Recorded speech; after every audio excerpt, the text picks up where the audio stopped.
تو حضور غریب نواز ہر ایک کا احترام کرتے، اولیاء اللہ کی عزت کرنا، ان کی خدمت کرنا آپ کو بہت پسند تھا، بچپنے سے آپ کی عادت تھی، چونکہ تربیت خود ایسی ملی، گھرانہ خود ایسا تھا، ماں باپ جیسے ہوتے ہیں اولاد ویسی ہوتی ہے جی۔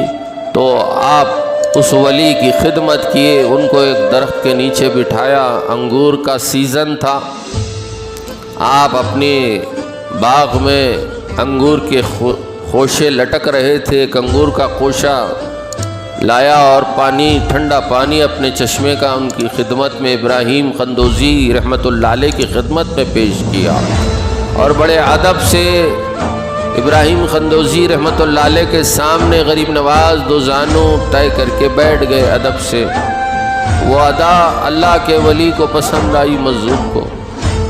انہوں نے اپنی تھیلی میں سے کچھ نکالا اور اپنے منہ میں رکھ کر اس کو چبایا اور تھوڑا سا جھوٹا اپنا غریب نواز کو عطا کیا۔ اب دیکھیے حضور کی حدیث شریف بھی ہے، مومن کا جھوٹا شفا ہوتا ہے، اور اللہ کے ولی کا مرتبہ تو مومن سے بڑا ہے جی، وہ تو بہت بڑے درجے پہ وہ موحد ہے جی۔ تو آپ کے جھوٹے میں کتنی بڑی اللہ تعالیٰ نے جو ہے نا شفا رکھا ہوگا۔ جیسے ہی غریب نواز اس جھوٹے کو اس مجذوب کے نوش فرمایا، آپ یہ نہیں دیکھے کہ میں اس فقیر کا جھوٹا کیسے کھاؤں، یہ ان کا لب لگا ہے، آپ نے یہ نہیں سوچا، احترام میں بڑے عقیدت سے اس کو آپ نے نوش فرما لیا۔ جیسے ہی اس فقیر کا مجذوب کا جھوٹا، اللہ کے ولی کا جھوٹا آپ کے پیٹ میں جب نوالا پہنچا، قلب کی باطن کی دنیا بدل گئی۔ یہ سوال آنے لگا کہ اللہ نے مجھ کو کیوں پیدا کیا، میں کس لیے پیدا ہوا؟ کیا یہ کھیتی باڑی کرنے کے لیے، یا دنیا داری کے لیے، یا پھر سیر و تفریح کے لیے، خرید و فروخت کے لیے؟ کس لیے پیدا کیا؟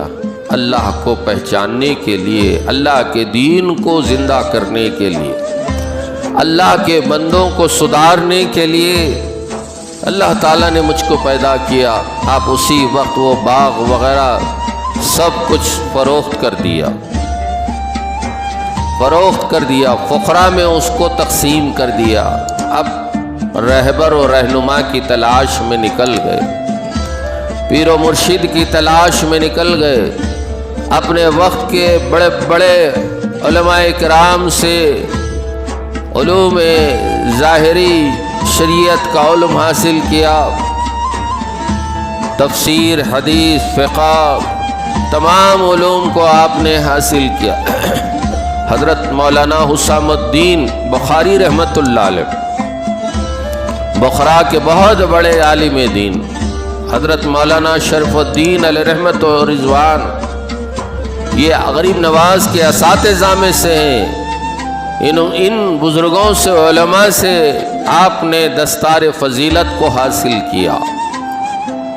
پھر اس کے بعد باطن کے علوم کے لیے، اللہ کی پہچان کے لیے آپ رہبر کی تلاش میں نکلے۔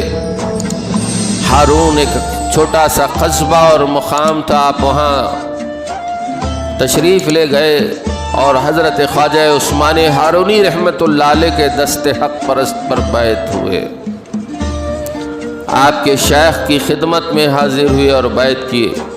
تو آپ کے پیر و مرشد خواجہ عثمان ہارونی نے جب بیعت میں لیا تو کہا کہ بابا 2 رکعت نفل نماز ادا کرو، آپ نے ادا فرمائی، بعد اب بیٹھ گئے۔ پھر کہا کہ سورہ بقرہ کی تلاوت کرو، آپ نے سورہ بقرہ کی تلاوت فرمائی۔ پھر اس کے بعد کہا کہ ہمارے سلسلے میں 1 رات اور 1 دن کا مجاہدہ ضروری ہے، آپ نے مجاہدہ فرمایا۔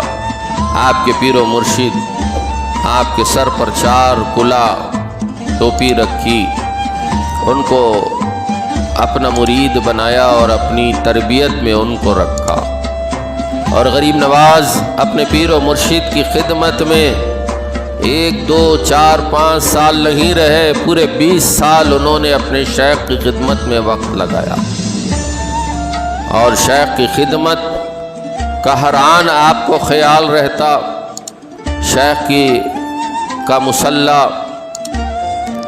اور پھر پانی کا مشق اور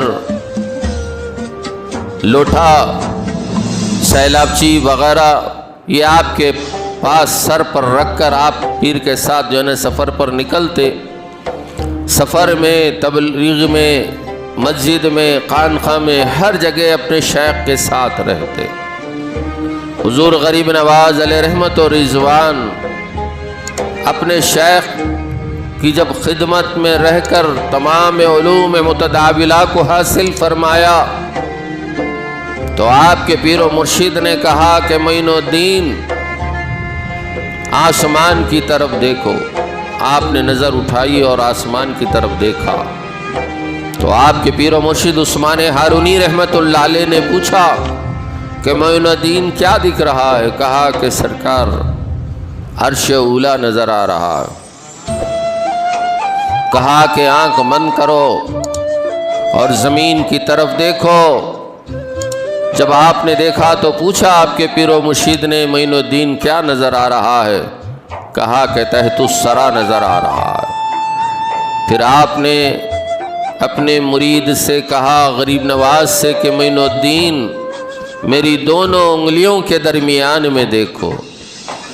آپ کی دونوں انگلیوں کے درمیان میں دیکھا تو آپ کے پیر و مرشد عثمان ہارونی رحمت اللہ علیہ نے پوچھا کہ معین الدین کیا دکھ رہا ہے؟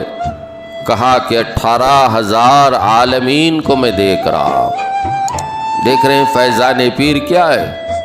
صحبت میں رہنے کے بعد پیر نے ان کی نظر کو ایسا کھولا، باطن کے پردوں کو ایسے ہٹایا، ہے زمین پر 7 آسمانوں کو وہ دیکھ رہے ہیں، ہے زمین پر عرش کا مشاہدہ کر رہے ہیں، ہے زمین پر 7 زمین کے اندر تحت الثری کو دیکھ رہے ہیں۔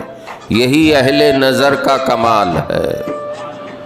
ایسے اہل نظر کو کھول دیتے ہیں، اسی لیے کہا نگاہ ولی میں ہم نے وہ تاثیر دیکھی، بدلتی ہزاروں تقدیروں کو دیکھا۔ کسی نے مجھ سے پوچھا کہ بڑا خواجہ خواجہ کرتا ہے بھائی، تو میں نے اس سے کہا کہ یہ جسم میں جو سانسیں چل رہی ہے نا، یہ صدقہ میرے خواجہ کا ہے۔